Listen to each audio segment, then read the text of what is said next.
de- du réseau Cohérence sur les conventions citoyennes. Aujourd'hui, donc, on va avoir non pas le récit d'une convention citoyenne comme on a pu avoir précédemment avec Rouen et Clermont-Ferrand, mais on va avoir un témoignage d'une association qui propose de réaliser une convention citoyenne et qui a imaginé un dispositif qui va nous expliquer de pétition citoyenne pour le faire.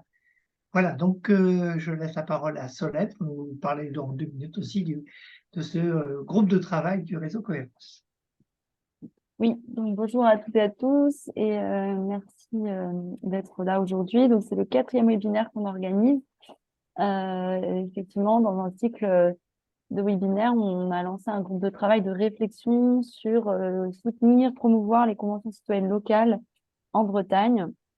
Il y a de ça bientôt 2 ans. Et on a mené une première année de réflexion.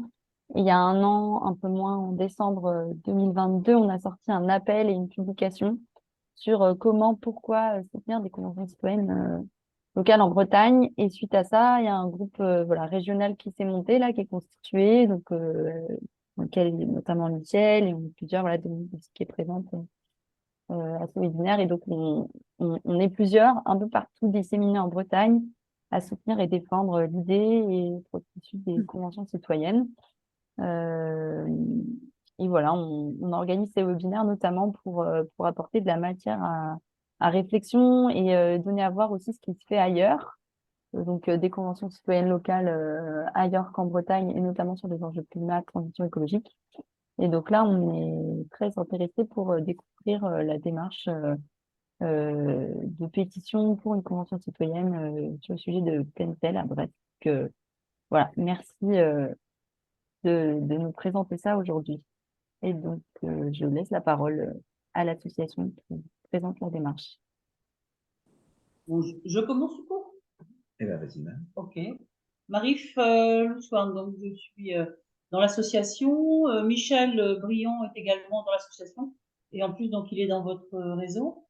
Voilà. Et donc, je suis entourée de Pierre-Yves à ma gauche et Jean-Yves à ma droite. Voilà. Donc, actuellement, on a tous les trois, je dirais, les plus actifs avec Barbara. Et puis Michel aussi qui nous a rejoint autour de cette thématique de conférence citoyenne pour une association qui s'appelle Rue de Pinfeld et qui existe depuis 1992. Voilà, donc l'objectif est sur une ville comme Brest, qui est effectivement une ville où il y a beaucoup d'espaces militarisés depuis longtemps, de pouvoir mettre en route, et donc on l'a fait depuis longtemps, avec différents partenaires, notamment la Marine nationale et la ville de Brest et l'État. Donc un travail pour voir comment des espaces qui sont depuis longtemps occupés par la Marine nationale et qui sont en cœur de ville peuvent effectivement donc être rétrocédés ou réouverts en partie pour que la ville regagne de l'espace, la ville civile. Voilà. Donc c'est un peu ça, on peut dire l'action principale de l'association depuis toutes ces années, donc plus de 30 ans, où par moment, dont l'association est plus en sommeil, et je vais pas vous raconter toute l'histoire parce que ça serait long, et par moment où elle se réactive. Elle s'est activée beaucoup autour des fêtes, des grandes fêtes maritimes de Brest, 92, 96, 2000, 2004, tous les 4 ans. Il n'y en a pas eu en 2020, parce que c'était l'année de la pandémie. Et puis, donc, il y en a une l'année prochaine. Alors, autour de ces grandes fêtes-là, qui sont des fêtes internationales des Jeux de Raymond, et autour aussi des temps forts, autour des municipales dans la ville, municipales brestoises. Voilà. Donc, et là, la dernière, donc on est dans la dernière réactivation en date, puisque depuis 92, ben, nous existons toujours, même si par moment on est moins actif, puisque il y a aussi des choses qui se sont faites, qui se sont mises en place, qu'on a effectivement expérimenté. Puis après, donc il y avait des périodes un peu plus creuses et voilà. Donc on est à nouveau dans une période active. avait une équipe municipale nouvellement installée donc depuis 2020, depuis l'été 2020, qui avait dans son programme le maire de Brest est François Cuyandre, il est maire de Brest depuis 2001. Le programme de la dernière équipe en place avait donc plusieurs points qui étaient autour de ce que soutient l'association. Et on avait rencontré les différentes listes brestoises en 2020. Et donc, dans la liste Brest au cœur, qui a donc remporté les élections municipales, il y avait plusieurs points. Donc, on reviendra peut-être là-dessus avec vous, les garçons, après. Et donc, voyant que les choses ne bougeaient pas trop depuis plus de 2 ans, même 3 ans maintenant, de mise en place de la nouvelle équipe, on a repris un peu ce qui avait été dit dans le programme municipal et on s'est posé la question cette fois-ci, comment est-ce qu'on peut réactiver ce qui a été évoqué, promis, c'est peut-être un grand mot, en tout cas prévu peut-être autour donc de ces d'espaces nouveaux autour de la rivière Pinfeld, d'espaces nouveaux peut-être à pouvoir espérer libérer.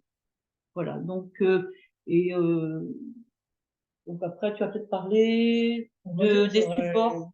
J'aurais bien évoqué le travail qui avait été fait il y a un certain nombre d'années avec la mise en place d'une commission interministérielle d'aménagement du territoire.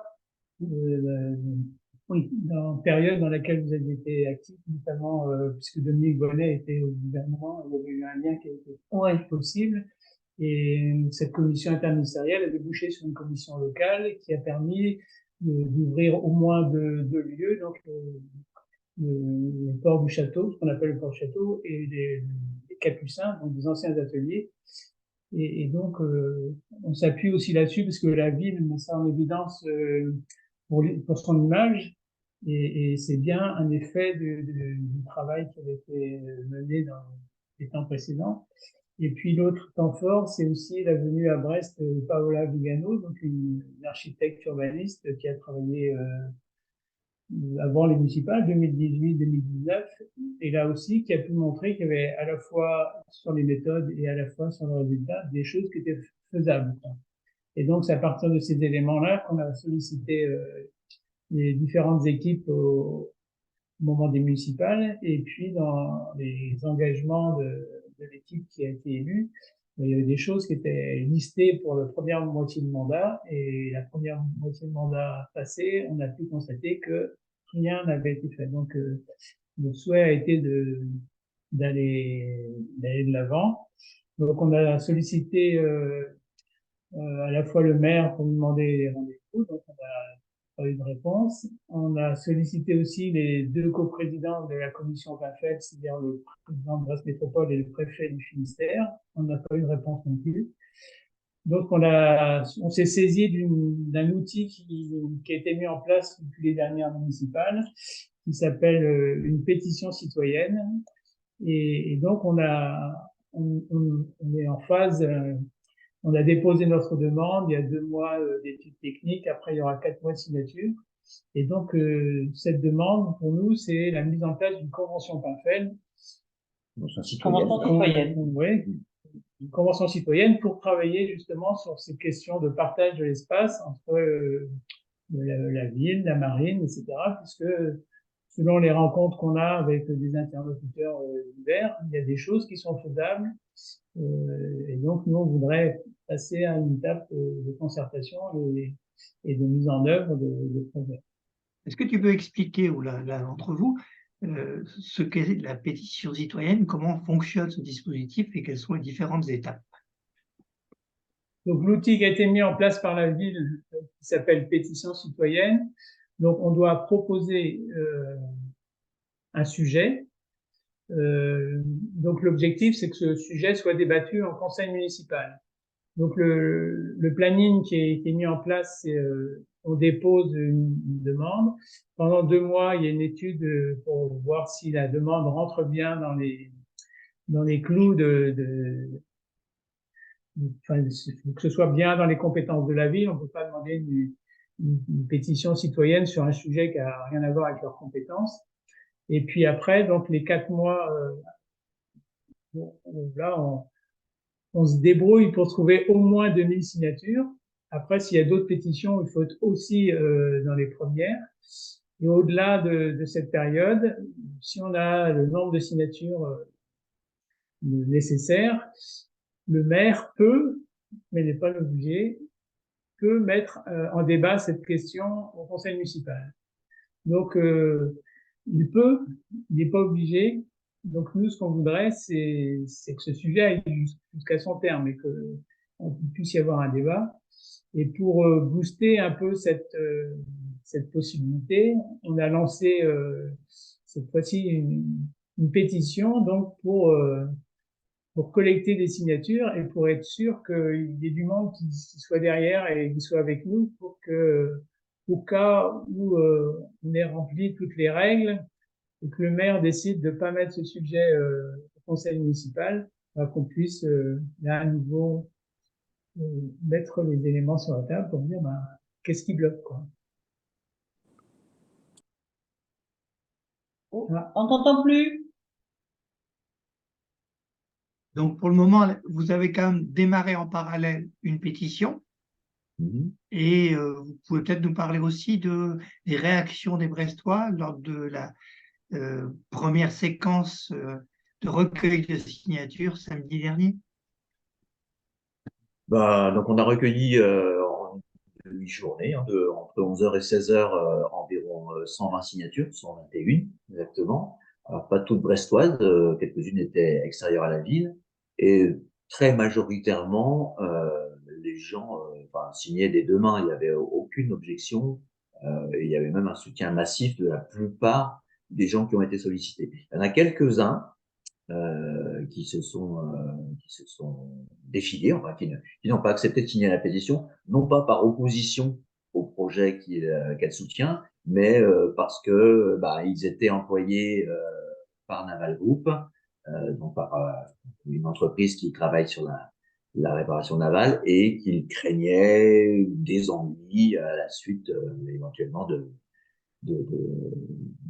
d'avoir inscrit leur nom sur la liste des pétitionnaires.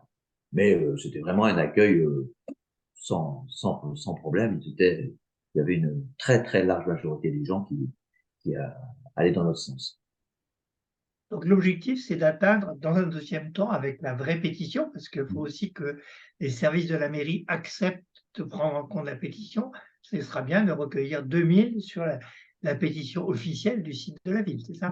Au moins 2000, je pense que si nous sommes en concurrence, que disait Pierre-Yves tout à l'heure, avec d'autres groupes de gens qui auraient présenté une autre thématique à Brest pour la faire valider et passer en débat en conseil municipal de printemps, c'est même pas qu'on pense, c'est que le nombre de signatures de différents projets peut aussi compter. Donc, les 2000, c'est la base. Et puis, donc, il faut absolument qu'on puisse nous monter beaucoup au-dessus, le juste possible, en tout cas. Ça, c'est aussi important pour se départager d'autres projets qui demanderaient, au printemps 2024, à être mis à l'ordre du jour. Sachant qu'aujourd'hui, depuis 2 ans que ça existe, aucune pétition n'est venue jusqu'au conseil municipal. Oui, et puis même, je pense que c'est nous qui faisons découvrir peut-être à beaucoup de gens l'existence de cette possibilité-là que portait, entre autres, l'équipe qui est en place. Pour l'instant, il y a eu 9 demandes qui ont été déposées sur le site. 6 ont été retirées par la personne qui déposait la pétition, puisque dans la discussion avec les services, le problème a été résolu, semble-t-il. 2 ont été rejetées puisqu'elles ne relevaient pas des compétences de la ville, mais de la métropole. Et il y en a une autre, donc, comme la nôtre, qui est en suspens, qui est entre deux. Voilà pour l'instant. Donc, effectivement, depuis le lancement de ce dispositif depuis les élections municipales de 2020, il n'y en a pas une qui a été jusqu'au terme. Vous avez aussi en projet de créer un collectif PAFEL, enfin le collectif Convention citoyenne PAFEL. Est-ce que vous pouvez en dire 2 mots? Justement, par rapport à ça, donc pour qu'on puisse, avec notre vieille association de 92, redonner encore un nouveau souffle à travers aussi la pétition, le projet de convention citoyenne. C'est évident qu'il faut s'élargir à nouveau, à proposer l'élargissement. Ce qu'on va faire donc le 27, on a une première réunion publique qui se passe au Café Solidaire donc d'un quartier à Brest, où on invite les Brestoises et les Brestois, plus un certain nombre d'associations qui déjà sont actives sur des espaces qui entourent la Pafel. Je pense à la rue de Saint-Malo, qui est une vieille rue de Brest, juste contiguë vraiment à la Pafel. Aussi l'association autour de l'ancienne prison, l'ancien bagne de Brest, si on peut dire ça comme ça, rapidement. Donc l'objectif aussi d'ouvrir à d'autres, à toutes les associations que l'on pourra inviter le 27 à une réunion pour justement mettre des gens, élargir la discussion au-delà de nous-mêmes, de l'association sur ce projet. Puis on voit un peu dans l'histoire de notre association, il y a eu des temps forts, comme disait Marie tout à l'heure, et puis il y a eu des creux. Et il n'y a pas si longtemps que ça, quand on a relancé, on a rencontré des habitants, et pour eux, la Pinfeld, ça n'existait pas. Ou alors c'était plus loin vers la sortie, sur les étangs qui sont aujourd'hui ouverts, mais la partie militaire, c'était pas vraiment la Pinfeld, c'était un terrain militaire. Et donc la perspective de changer, d'ouvrir, pour un certain nombre, c'était même pas venu à l'esprit. Et aujourd'hui, on voit bien que, par exemple, samedi, lors des Journées du patrimoine, il y a des portes d'un terrain militaire qui étaient ouverts et qui donnent sur un monument historique. Donc, on s'est installé à cet endroit-là. Il y a la plupart de ceux qui sont passés n'avaient jamais vu cet espace, imaginaient jamais qu'un terrain militaire puisse être un jardin, un bâtiment reconnu monument historique depuis 2011, où il n'y a rien dedans, qui est inutilisé, inaccessible. Et quand ils sont confrontés à des éléments concrets comme ça, ils disent, bah oui, cet espace pourrait très bien faire partie de la vie quotidienne des habitantes et des habitants. Donc, on a aussi dans l'idée, au-delà des réunions, c'est d'aller sur place, de regarder, de montrer, et puis de voir qu'il y a des choses qui sont tout à fait faisables, d'autant que, tout à l'heure on parlait de Paola Vigano, il y a eu des visites, il y a eu des propositions de fait, et on voit pas aujourd'hui ce qui empêcherait de les mettre en œuvre. Donc notre difficulté aujourd'hui, c'est plus d'instaurer un dialogue avec l'équipe municipale. Et donc, on a demandé des rendez-vous. Et la marine aussi. Oui, mais là, on peut imaginer que la marine, elle a d'autres sujets que l'urbanisme brestois, et que ce sujet-là, c'est plus de la compétence de la collectivité. Et donc, nous, ce qu'on voudrait en créant ce collectif-là et cette pétition et ce mouvement-là, c'est que il y a de la discussion, du dialogue, qu'on puisse partager des points de vue, et puis qu'on puisse construire quelque chose de partagé. Alors, qu'est-ce que vous attendez d'une convention citoyenne, si elle a lieu? Vas-y. Alors, moi, les seules références que j'ai, c'est celles qui se sont déroulées au plan national. C'est-à-dire que c'est la possibilité pour des Brestoises et des Brestois tirés au sort. J'imagine quand même que le tirage au sort fait en sorte qu'il y ait un équilibre des genres, des situations sociales et des âges. Bon, donc pour ce panel de la population brestoise, d'avoir l'opportunité de rencontrer des gens qui ont une certaine qualification en termes d'urbanisme, en termes d'environnement, en termes d'économie, parce que c'est aussi le cas, et d'en faire leur miel, enfin de façon à faire des propositions qui sortent de ces différents éclairages. Moi, c'est comme ça que je vois la chose. Alors c'est vrai que l'objectif est de dire, pour les gens qui connaissent pas, alors la Pinfeld, c'est une rivière assez large quand même, au cœur de la ville, et c'est un espèce de canyon dans lequel s'est installé après la guerre la marine nationale. Donc ça, c'est comme ça, voilà. Par contre, on peut revoir un peu ces espaces-là à la vie de l'association, en tout cas. C'est ce qui a déjà été fait, parce qu'il y a des espaces qui ont déjà été rétrocédés à la ville et sur lesquels il y a des beaux projets qui ont vu le jour. Hein. Mais il y en a encore d'autres. Et c'est vrai que comme c'est quelque chose qui est urbanisé déjà, qui est en cœur de ville. Pour nous, il y a aussi ce défi-là, qui n'est pas que le nôtre, qui est aussi celui sûrement de la collectivité, de regarder comment on peut agrandir, si on peut dire, en tout cas, reconfigurer la ville avec ce nouvel espace-là qui est dans son cœur. Donc, alors, pas sur l'ensemble, parce qu'il y a des choses qui sont classées secret défense, etc., par la Marine nationale. Ça, on en est bien conscient et depuis le début. Mais il y a un certain nombre de choses qui sont effectivement tout à fait, je dirais, possible de remettre au civil et pour que ça redevienne des espaces pour la population. Notre petite expérience brestoise est aussi à rattacher avec des modes de fonctionnement dans d'autres villes. Samedi, par exemple, quand on était au bâtiment Lyon, il y avait un monsieur donc qui a de toute évidence travaille dans ce milieu-là, qui nous disait par exemple à Cherbourg, le site industriel est aussi utilisé pour des bateaux privés.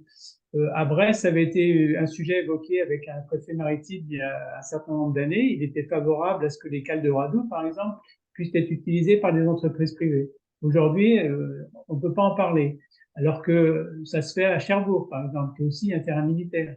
Aujourd'hui, on ne peut pas traverser la Pinfeld quand on n'est pas militaire. À Lorient, par exemple, on peut traverser la base navale parce qu'on a une activité plus loin. Donc, il y a des éléments.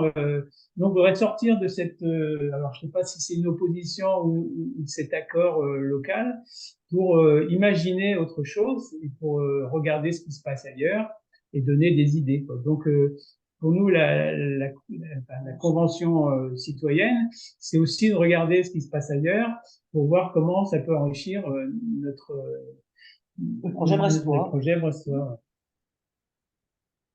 Merci. Et pour, je dirais, nous, du côté groupe Convention citoyenne en Bretagne, c'est aussi une piste, parce que il n'y a pas forcément énormément de collectivités qui s'engagent dans des conventions citoyennes, et on peut imaginer que sur d'autres sujets comme la transition, le climat, des collectifs d'habitants, des associations fassent la même demande sur différents territoires.